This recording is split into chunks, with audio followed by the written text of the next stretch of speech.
마틴 루터의 말에서는 깨달음을 얻었다. 기도하라 모든 것이 오직 하나님께 달려있는 것처럼. 그러나 기도를 마친 후에는 모든 것이 오직 당신에게 달려있는 것처럼 일하라. 그는 또한 이렇게 말하게 됐다. 오늘 나는 해야 할 일들이 너무 많습니다. 그래서 나는 무릎을 꿇고 기도하면서 1시간을 더 보내야 할 것입니다.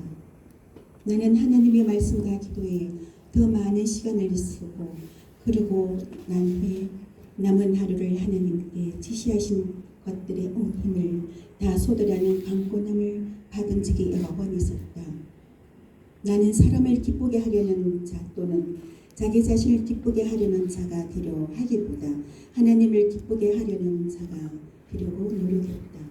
그리고 나는 이렇게 하면 내일의 직무로 인한 스트레스를 줄이고 부담감을 어느 정도 떨쳐버릴 수 있다는 것을 깨달았다. 골로새서 3장 23절 24절은 이것에 대해 분명하게 말하고 있다. 무슨 일을 하든지 마음을 다하여 좋게 하듯 하고 사람에게 하듯 하지 말라. 이는 기업의 상을 좋게 받을 줄 아나니 너희는 주 그리스도를 섬기느니라. 우리는 무슨 일을 하든지 주님께 하듯 해야 합니다. 나와 당신이 오늘 하루도 하나님의 영광을 위해 그리고 다른 사람들의 유익을 위해 최선을 다하는 하루가 되기를 기원합니다. 아멘. 감사합니다. 네. 오늘 주제를 한번 나눠보도록 하겠습니다. 제목은 성공적인 농사와 삶을 위한 10가지는 하나의 주제로 말씀으로 이루어져 있습니다.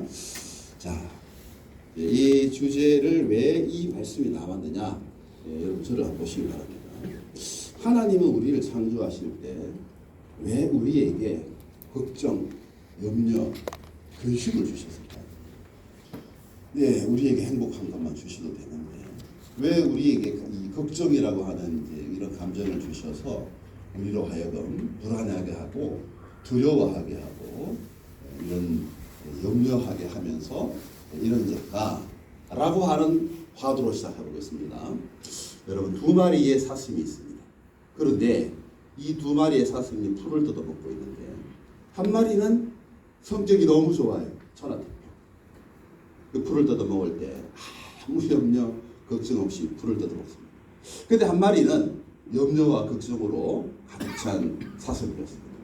이 사슴은 풀을 뜯어먹으면서 씹다가도 위를 쳐다보고 먹다가도 옆을 쳐다보면서 누가 나를 잡으러 보고 오는 동물이 없나. 자, 이 2마리의 사슴 중에 누가 더 살아남을 확률이 높습니까? 하나님은 우리에게 생존하기 위한 알람의 기능으로서 걱정과 염려를 주셨다. 자, 제가 또 한 가지 문제를 더 내겠습니다. 여러분, 바이킹, 몽골족, 바이킹, 몽골족 특징이 무엇입니까? 기마민족.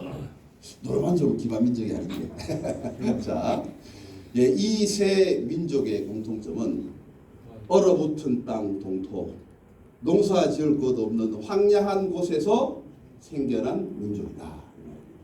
자, 그러니까 이 바이킹족은 8세기 그리고 이 몽골은 13세기에 일어났고 고구려는 1세기에 우리 민족입니다. 그런데 이들이 정착하고 자리 잡은 것은 농사가 잘 되고 여러 가지 물자가 풍부한 곳이 아니었어요.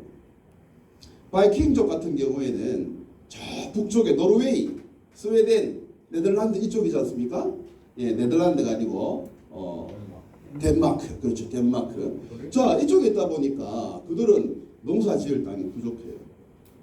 그러다 보니까 생존의 법칙이, 생존의 문제가 걸립니다.